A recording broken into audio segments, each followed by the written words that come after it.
Good morning बच्चों। आज हम तीसरे लेक्चर की तरफ बढ़ रहे हैं। पहले दो लेक्चर आपने पढ़ लिए होंगे, समझ लिए होंगे और उन पे संबंधित जितने भी कार्य हैं वो आप कर रहे होंगे। मैं आपको लिख भी रहा हूँ कि अनावश्यक अपने ऊपर दबाव ना ले, ज़्यादा दबाव ठीक नहीं है। जितना आपसे हो पा रहा है उतना ही आप करें, जितना नहीं हो पाएगा उतना जब स्कूल खुलेंगे तब उसके बाद जितना भी कार्य होगा वो सब शुरू से ही होगा। फिर भी क्योंकि सक्रियता बनाए रखें, अच्छी बात है कि आप लोग पढ़ रहे हैं। तो मैं आपको बता रहा था कि राष्ट्र निर्माण की जो दूसरी चुनौती थी वो लोकतंत्र स्थापित करने की थी। सन 1950 में मैंने आपको कहा भी कि चुनाव आयोग का गठन हुआ। चुनाव आयोग के सामने जो समस्याएं थी वो ये थी, सबसे पहले तो सीमांकन करना क्षेत्रों का कि कौन सा संसदीय क्षेत्र कहाँ तक होगा, जिसको परिसीमन कहते हैं। जैसे आपके गांव की सीमा होती है, भाई कौन सा गांव किस सीमा तक है, तो उसकी सीमा करना। दूसरा, निष्पक्ष चुनाव कराना था उसकी जिम्मेदारी, क्योंकि यहाँ पर आप जानते हैं 80% जनसंख्या निरक्षर थी। तो कहीं ना कहीं लोगों के मन में ये सवाल था कि जो चुनाव आयोग है वो निष्पक्ष चुनाव नहीं करा पाएगा, मतलब चुनाव में कहीं ना कहीं धांधली या फिर भ्रष्टाचार की जो महक है वो कहीं ना कहीं आ जाएगी। लेकिन फिर भी इन सारी परेशानियों के बावजूद भी सन 1951 से अक्टूबर माह से सन 1952 फरवरी माह तक चुनाव हुए। और चुनाव में मैंने आपको रिजल्ट जो बताया वो रिजल्ट था कि कांग्रेस पार्टी की जीत हुई। सन 1951 की चुनाव नहीं, सन 1951 के बाद दो चुनाव और सन 1956 और सन 1961 के चुनाव में भी अधिकतर सभी जगह, केंद्र में तो सभी जगह कांग्रेस ही जीती।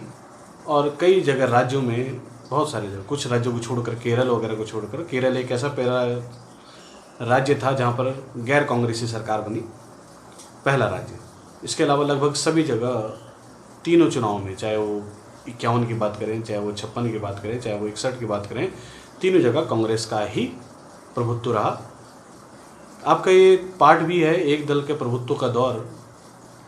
देखिए, भारत जब आज़ाद हुआ उसके साथ कई और देश भी आज़ाद हुए, जैसे म्यांमार हो गया, पाकिस्तान हो गया, बांग्लादेश तो खैर बाद में बना, उसको पूर्वी पाकिस्तान कहा जाता था। तो इन सब देशों की बात करें या फिर अफ्रीका वगैरह इन देशों की बात करें, तो यहाँ पर भी जो लोकतंत्र स्थापित हुआ था वो लोकतंत्र की उससे ही स्थापित हुआ था। लेकिन यहाँ पर का जो एक पार्टी का प्रभुत्व था उसका कुछ अलग कारण था। जैसे चीन में केवल एक ही पार्टी है तो उसी का प्रभुत्व है, लेकिन भारत में तो सर्वदलीय व्यवस्था की गई थी। संविधान में, हमारे संविधान में ये व्यवस्था की गई थी कि कितनी भी पार्टियां क्या कर सकती हैं, चुनाव लड़ सकती हैं, और जो भी पार्टी चुनाव जीतेगी, चाहे वो एक वोट से भी जीते, वो सरकार बनेगी। लेकिन फिर भी भारत में कांग्रेस का ही प्रभुत्व रहा तीनों चुनाव तक, सन 1961 तक, मतलब कि लगभग 15 साल तक केवल और केवल कांग्रेस का ही वर्चस्व था। इसके बहुत सारे कारण थे पीछे, आपको एक एक करके कारण गिनाता हूँ मैं। कांग्रेस सबसे पुरानी पार्टी थी। पुरानी पार्टी होने के नाते कांग्रेस की जड़ें गांव गांव, कस्बे कस्बे, शहर शहर तक थी। मतलब इसके पास बहुत सारे कार्यकर्ता थे, चेन बनी हुई थी पूरी, नीचे से लेकर ऊपर तक बहुत सारे कार्यकर्ता काम करने थे। पुरानी पार्टी थी, इसमें क्रांतिकारी थे, स्वतंत्रता संग्राम सेनानी थे, तो लोगों तक इनकी पहुंच ज़्यादा अच्छी तरह से थी, बड़े बड़े नाम इनमें थे। दूसरी थी कांग्रेस की सबको साथ लेने की। आप चाहे मध्य वर्ग लीजिए, चाहे निम्न वर्ग लीजिए, चाहे उच्च वर्ग लीजिए, व्यापारी लीजिए, मजदूर लीजिए, किसान लीजिए, उद्योगपति लीजिए, वहाँ पर काम करने वाले कोई भी चीज़ लीजिए, किसी भी विचारधारा का, दक्षिणपंथी, वामपंथी, गरम नरम दल, सारे के सारे जो वो कांग्रेस में ही समाहित थे।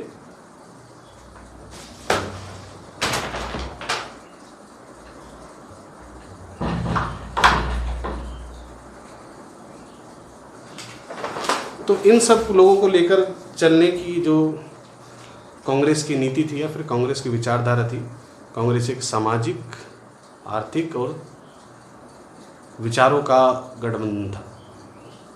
तो इसलिए कांग्रेस को हराना उस समय नामुमकिन सा सिद्ध हो रहा था। और जो पार्टियां थी उनके पास विकल्प नहीं था कांग्रेस के अलावा, लोगों के पास विकल्प नहीं था, क्योंकि कांग्रेस की पहुंच नीचे तक थी, गांव गांव, कस्बे कस्बे इसकी चेन बनी हुई थी। तो कांग्रेस का वर्चस्व बनने का बहुत सारे कारण थे यहाँ पर। दूसरी थी कांग्रेस सबको साथ लेके चलने की, जो चाहे वो वामपंथी हो, नरमपंथी हो, गरमपंथी हो, सभी तरह के विचारधाराओं के लोग जो थे वो कांग्रेस में थे। कांग्रेस के पास एक नीति थी, गठबंधन करने की एक विचारधारा थी उस समय कांग्रेस।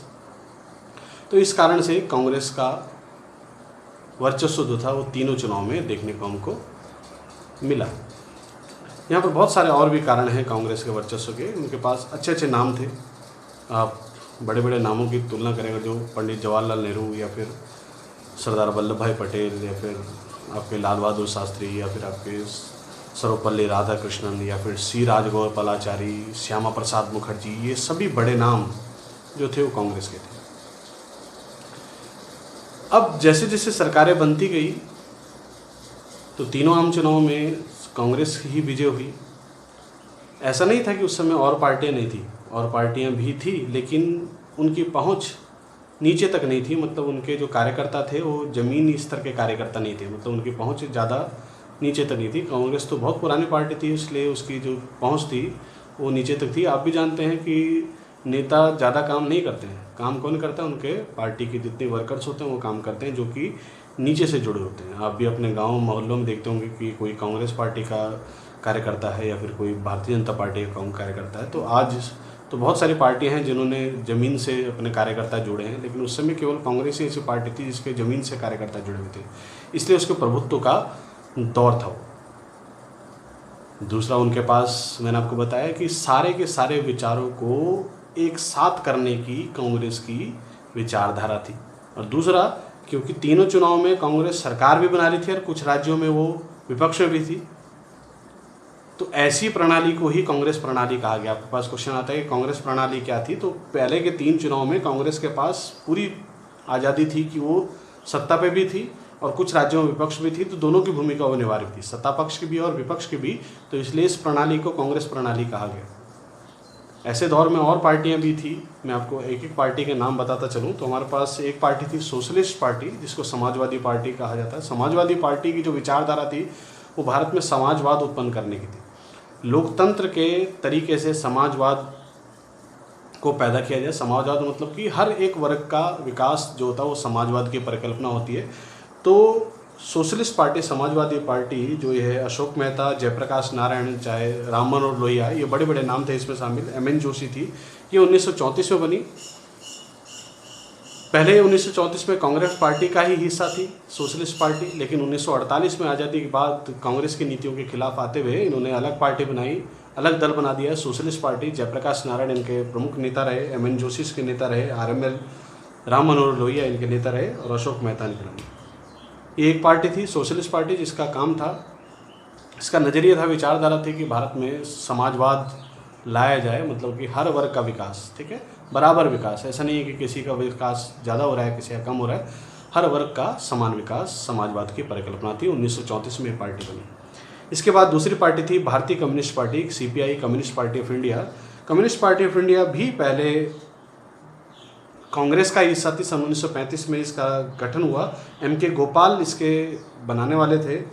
ऐसे डांगे हैं, PC जोशी हैं और Ajay Ghosh communist party of India को बनाने वाले हैं। कम्युनिस्ट पार्टी मतलब समता पार्टी। समता पार्टी का मतलब होता है साम्यवाद। जैसे चीन में साम्यवाद है। साम्यवाद मतलब कि जो भी काम हो वो सब सरकारी काम हो, ऐसा नहीं हो निजी हाथों में कुछ ना हो। जैसे कि साम्यवाद में परिकल्पना होती है कि निजी संपत्ति कोई नहीं रख सकता, सारी संपत्ति किसकी होगी? राज्य की होगी, सरकार की होगी, और वो बराबर उस संपत्ति का अधिकार किसको देगी? सबको देगी। इसका मतलब कि साम्यवाद में कोई भी ज़्यादा धन दौलत को नहीं कमा सकता, जो भी होगा वो सरकार का होगा और जो भी देगी वो सरकार ही देगी। ये साम्यवादी परिकल्पना थी, साम्यवादी नीतियाँ थी। इसके बाद एक तीसरी पार्टी थी स्वतंत्र पार्टी, जो कि 1959 में बनी। 1959 में कांग्रेस से अलग होकर सी राजगोपालाचारी, जो भारत के प्रथम स्वतंत्र भारत के प्रथम गवर्नर जनरल थे, सी राजगोपालाचारी, उनके द्वारा बनाई गई पार्टी, और मीनू मसानी इनके साथ थे। तो स्वतंत्र पार्टी का काम था भारत में लोकतंत्र की स्थापना करना। उनका भी मकसद था सरकार का कम हस्तक्षेप, मतलब किसी भी काम में सरकार अधिक हस्तक्षेप न करे, ये इनका मकसद था। अमेरिका से दोस्ती इनका एक नीति थी कि अमेरिका से दोस्ती हो, आर्थिक नीतियाँ लचर हों, अच्छी हो आर्थिक नीति, सबको विकास करने का अधिकार हो, ये स्वतंत्र पार्टी थी। इसके बाद एक भारतीय जनसंघ, जो कि आज की भारतीय जनता पार्टी है। सन 1951 में बनी भारतीय जनसंघ। आज तो कमल का फूल इनका चुनाव चिन्ह है, उस समय जलता दिया इनका चुनाव चिन्ह था। भारतीय जनसंघ श्यामा प्रसाद मुखर्जी, दीनदयाल उपाध्याय, अटल बिहारी वाजपेयी, लाल कृष्ण अडवाणी, इनकी बनाई गई पार्टी है भारतीय जनसंघ। सन 1951 बनी। ये भी कांग्रेस का हिस्सा था। पहले श्यामा प्रसाद मुखर्जी कांग्रेस के ही मंत्री थे, लेकिन किसी बात पर जवाहरलाल नेहरू की कुछ नीतियाँ देखकर इनको अच्छा नहीं लगा, इन्होंने उसका विरोध किया, और जब जवाहरलाल नेहरू ने वो बातें नहीं मानी तो उन्होंने अपनी एक नई पार्टी बनाई। इनका मकसद था, भारतीय जनसंघ का मकसद है एक देश एक संस्कृति एक राष्ट्र, मतलब कि हिंदू राष्ट्र की परिकल्पना भारतीय जनसंघ का मकसद रहा है कि अखंड भारत का निर्माण हो, एक संस्कृति हो, एक राष्ट्र हो, एक देश हो, ये इनकी परिकल्पना है। और लोकतंत्र के प्रबल समर्थक हैं, आर्थिक नीति को लचर करने के प्रबल समर्थक हैं, उदारवादी नीति भी आजकल इनकी चल रही है। और आप जान रहे हैं कि आज सबसे बड़ी पार्टी जो है इस समय भारतीय जनता पार्टी ही है। तो भारतीय जनता पार्टी ही भारतीय जनसंघ का रूप है, मतलब बाद में इसका नाम परिवर्तन होकर भारतीय जनता पार्टी किया गया। तो इस पार्ट में आप केवल यही समझिए कि कांग्रेस के प्रभुत्व का क्या कारण रहा है और कांग्रेस क्यों इतनी प्रभावशाली बनी रही तीनों चुनाव तक, सन 1951, सन 1956 और सन 1961। तीनों चुनाव में पंडित जवाहरलाल नेहरू प्रधानमंत्री बने, बहुत ही अच्छी तरह से विजयी हुए। और आपके मैंने जो नोट्स दे रखे उसमें सारी चीज़ें बता रखी हैं कि क्यों जो कांग्रेस है उसका क्यों प्रभुत्व रहा। बाकी कल अगला पार्ट के लिए लेकर आएंगे, तब तक के लिए धन्यवाद।